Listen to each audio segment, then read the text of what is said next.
Hey friend, welcome to this mini workshop. I'm Heather Lynn, the founder of Well After 40. I'm a menopause coach and fitness trainer. I am not a doctor and I don't diagnose or treat disease, but I can help you understand with a little bit of science and a little bit of sass what the heck is happening in your body so you can learn how to nourish it and fuel it and move it in a way that's going to support your hormones and not fight against them. So I have a confession for you.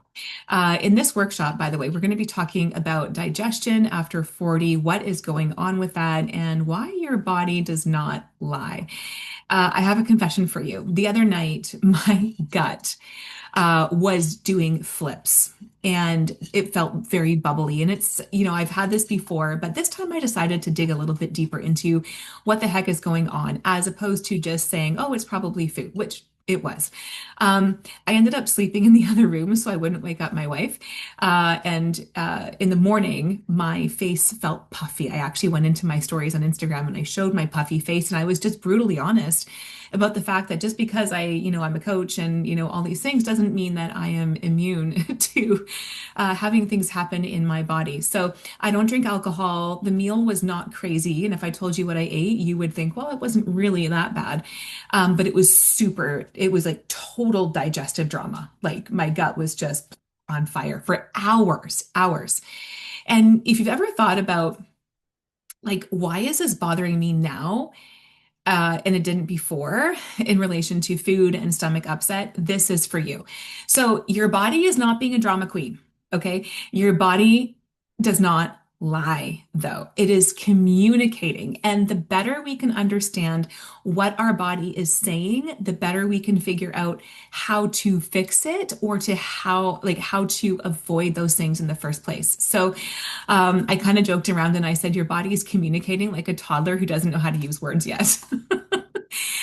So tonight or today, we're going to learn what those non-words actually mean.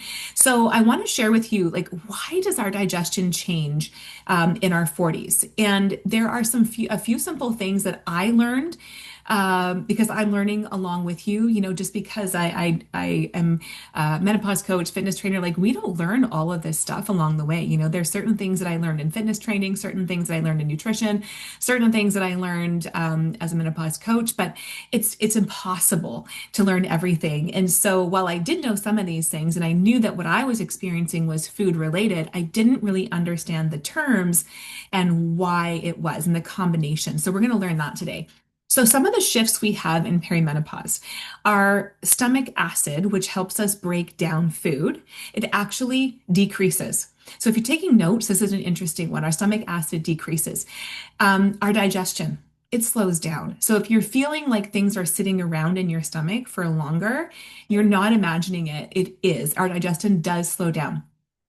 Our gut motility, so how things move, that also changes. And something called our histamine clearance drops. So histamines, you might have heard of antihistamine. It's what we take when we have some sort of an infection or an allergy, not infection, but an allergy reaction or allergic reaction. Antihistamines and histamines are the things that like pop up. And that's why my face got all poofy the night before or the night after I had that meal. And then stress hits harder. And what used to feel like no big deal, right? Maybe you overate, maybe you combined those same foods years ago and you were fine. And now it's like, oh, like a rock sitting in your gut for hours. So what does it feel like? For me, it feels like food sitting like a rock. It feels like bubbling. It feels like I want to move my body and not be sitting. It feels like gurgling. It feels uncomfortable. It feels like bloating. Burping. Oh my gosh, my wife is like, where is this coming from? Burping is actually a result of having low stomach acid, which we're going to talk about some more. And like the bloating was not just in the beginning, it was actually more hours, like for hours after I ate. And then puffiness the next morning around my eyes and my face. And then I woke up in the morning and I didn't feel amazing. So if you're listening and you're like, yes, yes, all of this, this is for you. Okay, so this is not your body it's not intolerant to certain foods. It's your physiology, and we can work with that, right? It's not a food allergy, and it's not necessarily a sensitivity or an intolerance. It is that what's happening in your body and the combinations of food are not working with our 40 plus body.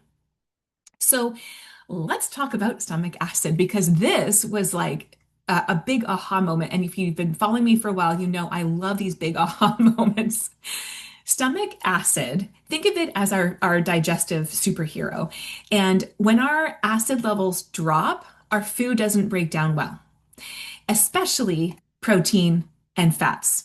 So I talked about the fact that stomach acid is actually lower now. So why is that? And if you guessed the E word, estrogen, you are correct. Estrogen, when it gets lowered, it affects enzyme and acid production. So our hormone estrogen drops. And with estrogen, we're able to make the enzymes that help break down the food and the stomach acids. But when it gets lowered, our production kind of tapers off. There's a great product that you can take. You can take digestive enzymes to help with certain foods. They are completely natural, so that's kind of cool. If you think about amylase, pineapple has that protein, and that actually helps break down. Sorry, it has the enzyme, and it helps break down the protein. So if you've ever wondered why you put pineapple on your ham pizza, that's why. Your pineapple helps to break down the enzymes in pineapple help to break down protein. So you can look at there's several different enzymes, but they all do different things. Some break down fat, some break down protein, some break down carbohydrates, some break down. Now I'm trying to think. I think I already said it. Proteins, carbs, fats. Yeah, they all break down different things in your body. Now, the other thing, along with our enzyme production and our acid production being lower and affected, we have chronic stress. And stress increases our cortisol, and that then steals from our digestion. So when our digestive system is supposed to be working, but we have chronic stress in our bodies, it takes away from what's supposed to be happening in our gut. And we have this fight or flight mode, and nothing's really happening in our gut. So things feel like they're sitting for longer. And if you're like, yes, okay, this is me, this is why. And hopefully this makes sense. There's also something else. I'm just going to reference my notes here. Proton pump inhibitors and antacids are more common as we age.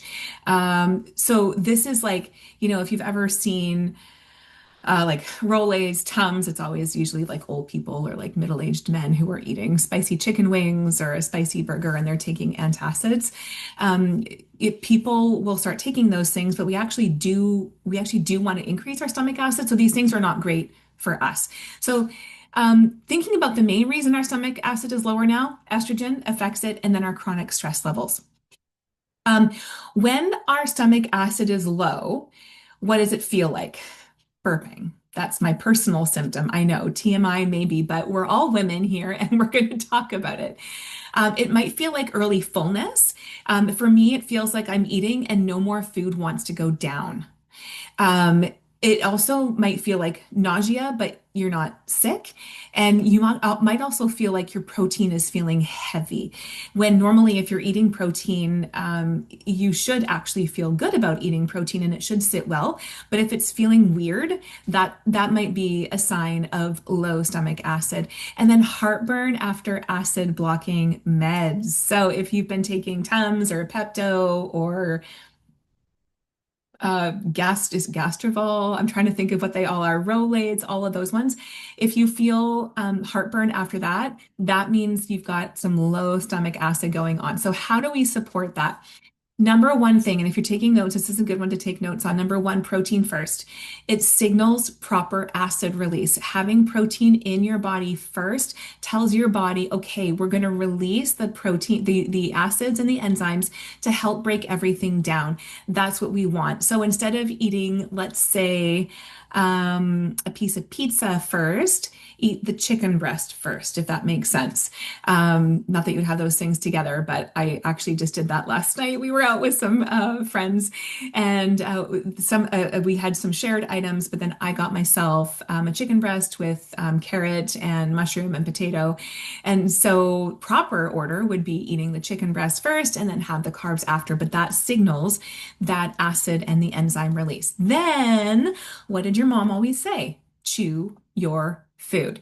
Chewing your food slowly, it's a no-brainer, but we're eating on the run or we're talking while we're eating and we're not truly respecting the food that's going into our bodies. So digestion actually starts in your mouth, and the more you can chew up your food, the easier it goes down into your gut, which it gets to be broken down even more.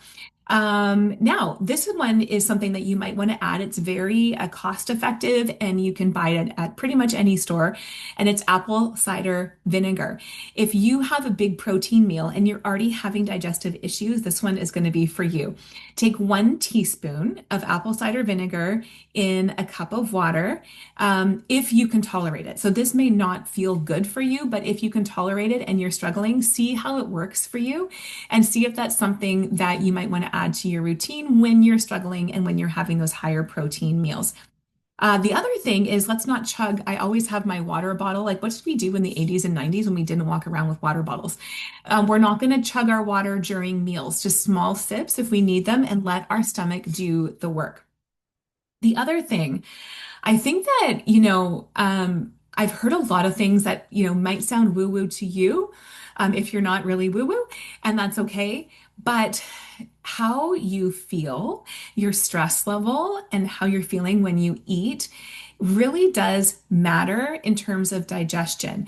I remember being a child and having tension at the dinner table, and I just didn't want to eat. My gut felt off because there was tension. Maybe, there was yelling. That's a story for another day. And how do you feel when you're stressed and you're eating? Maybe you're like, if you ever think about telling kids to just eat their food, like the child is already stressed and it's not going to do good for their digestion, right? So our bodies need to be calm and relaxed in order for digestion to do its thing. And so managing our stress before meals, take a nice calm breath, inhale and exhale. Do that 5 times before you eat. And again, it's free. You might think it's a little woo-woo, but I promise you, if you start to do this where you actually calm your nervous system before you eat, guess what happens? Your gut is going to feel relaxed and it's going to allow digestion to take over, and you're not going to be in that fight or flight. So sometimes just one tiny change, like breathing before meals, can really do a lot and improve digestion more than any supplement. So this might make a lot of sense to you if you have been eating certain foods together. So grab your pen and paper because this one is fun. I want you to write down the following 6 letters, put them in all capitals, okay, as if it's one word. FODMAP, FODMAP, FODMAP, okay? Now, maybe you've seen this before, maybe you haven't, but this is really, really important. And when you understand what foods do what in your body and what combinations of foods to avoid, you will almost completely get rid of all of that digestive upset, all of the bloating, all of the burping, all of the gurgling and feeling like storms. I call them mini tornadoes in my gut, all of that. So FODMAP. Let's talk about what they are. So FODMAPs, they are carbohydrates that don't fully digest. So that I'll explain what they are. They don't fully digest.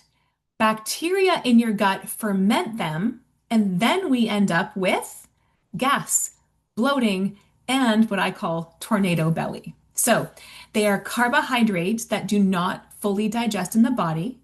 Then they get fermented by bacteria in your body, and fermentation, I always think bubbling. That makes the gas and the bloating and the tornado belly happen. So FODMAP. So let me tell you some examples of FODMAPs because you're probably like, what the heck are they? So let me see if I can get this right. So F is fructose oligosaccharides. Fructose Oligosaccharides, yes. Disaccharides, monosaccharides, and polyols.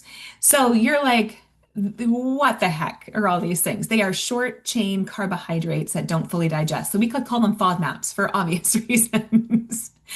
So let's talk about them. Brussels sprouts, cauliflower, onions, garlic. And now it's probably obvious.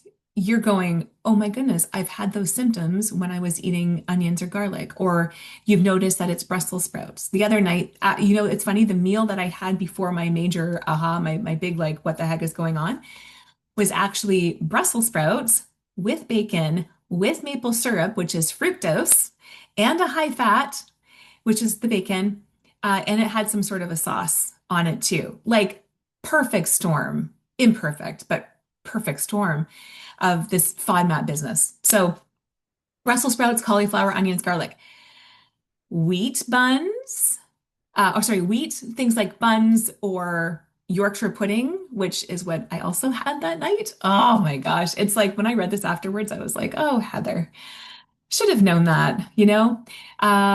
Anything wheat, cookies, breads, pastas, lasagna, anything with wheat flour, which is pretty much anything white baked, cookies, crackers as well. Fruits, apples, pears, mango. So these on their own may not be a big deal, but we talk about when we combine them. So check and see what your reactions are. Apples for me tend to cause a little bit of a upset, but if I have it with other food, it's usually fine. Mango, I love mango. So that one doesn't affect me as much. But again, you might be different and your body might be different. And it can be different at different meals. If I could have an apple one day, but I've got different circumstances happening in my body the next day, it might react differently. Honey, maple syrup, artificial sweeteners. Artificial sweeteners have a ton of sugar alcohols, and those are also included in the FODMAPs. So if you're looking at protein bars and they're like sugar free or no sugar added, turn it over because under the carbohydrate, you might see zero sugar, but you might see like 4 to 6 grams of sugar alcohols, which have been linked to increase in clotting in the blood, but also related to gut issues. So be very, very careful with those ones. Now, it's not about the food itself, it's about the stacking. So, how you're having it together and the timing. So, high FODMAP foods plus high fat foods plus eating probably a little bit later at night, that is like, that's the time bomb that goes off. So let's talk about why food combinations matter so much. In our 40s, meals are not digested equally. So a high FODMAP vegetable like Brussels sprouts might be fine one night, but if you add in rich sauces, refined carbs like that maple syrup, and maybe late night eating, you've got a bunch of chaos going on in your body. It's why I could eat Brussels sprouts at lunch and be fine. But then if I have Brussels sprouts in the evening, combining with high fat foods and eating later at night, my gut is like, no, thank you. So this is why I teach the 4-4-12 method. And if you've been around for a little while, you probably heard this. Protein first, then your vegetable or your fiber together, then your smart carbs, then your healthy fat. And if we were just perfect, we would never deal with gut issues, but we're not. We're human and there's a lot of stuff going on in our lives, and I understand that. So I think the best place to start is education. Benefits of 4-4-12 and eating that low glycemic, high protein diet are that our digestion feels smoother. We have fewer symptoms at night. Our blood sugar stays stable all day and we're not having highs and lows. And our nervous system will stay calm. And this is what we do now in our 40s. We do 4-4-12, we do high protein, we do low glycemic, and we really lower the chances of having these FODMAP gut explosion, bomb, tornado things going off in there. I want to talk about gut supportive foods after 40. And again, if you're taking notes, this would be a great time to do so. There are three types of gut helpers. Now, I've told many of you before, I used to sell supplements. I used to work with a company, and it was great. There were lots of different supplements that people could take. But what I found was most customers wanted to take something but didn't want to do the work. They didn't want to learn 4-4-12. They didn't want to learn high protein. They didn't want to learn how to move their bodies. And I thought, why are you thinking that a pill or a tablet is going to save you when you're not willing to do this work over here? And so I cut out representing products altogether. I do have some products that I still do love, and I would still share and I think are great, but I'm not attached to them. So there was one product that I did use to represent, and I loved it so much. And I think you can get varieties of it different places. It was called a trebiotic. So three things. And it was the world's first. It was the first of its kind. It had prebiotic, it had probiotic, and it had postbiotic. Now, you probably heard of probiotic in yogurt or maybe cheese, probiotic pills, that kind of thing to help support your gut bacteria. The problem is with most probiotics out there, especially those in yogurt that are full of sugar, they can claim that they have a certain number of active bacteria in the little package of yogurt, but that does not guarantee that all of those bacteria are getting to your gut. And that's the problem that we have, is that we have an industry that is bent on selling us products that aren't actually getting into our bodies. Now, the one I did represent did have a very high absorption rate, and it had a unique delivery system where it bypassed everything and went right to the gut. So it was phenomenal. So let's talk about probiotics first. Probiotics are adding good bacteria. So kefir, Greek yogurt, sauerkraut, kimchi, miso. All of those are sources of probiotics. But probiotics need food. We have to feed the good bacteria. So sources of prebiotics might be things like asparagus, garlic, onions, bananas, oats, apples. Now, you're like, Heather, you just said garlic, onions, apples as FODMAP foods. Yes, but watch your quantities and go smaller quantities if you're going to be consuming those. But there's lots of things that you can do to feed the healthy gut bacteria. Now, a good healthy gut bacteria is Akkermansia. You can't directly take Akkermansia. In fact, high levels of Akkermansia are associated with thin people, and people who are heavier and potentially more obese are having lower levels of Akkermansia. So Akkermansia. How do you feed Akkermansia? It loves berries. It loves berries, cranberries, blueberries, raspberries, strawberries. It loves all of those things. There's a few other things too that it loves, but the prebiotic foods, because Akkermansia, it actually is a gut bacteria that needs to be fed. Again, you can't just take a supplement. You have to feed it. And to me, that was the biggest difference when I was taking that consistently. And that's something that, around this time of year, I'm recording this on Christmas Eve, actually. Around this time of year is hard because we're getting all these indulgent, creamy foods with sugar and chocolate and cream and, all of these different things in them. And it's a bit harder. But in your regular diet, it is super easy to get prebiotics to feed the probiotics. Lastly, let's talk about something called postbiotics. When the probiotics and fiber do their job, the postbiotics work like magic.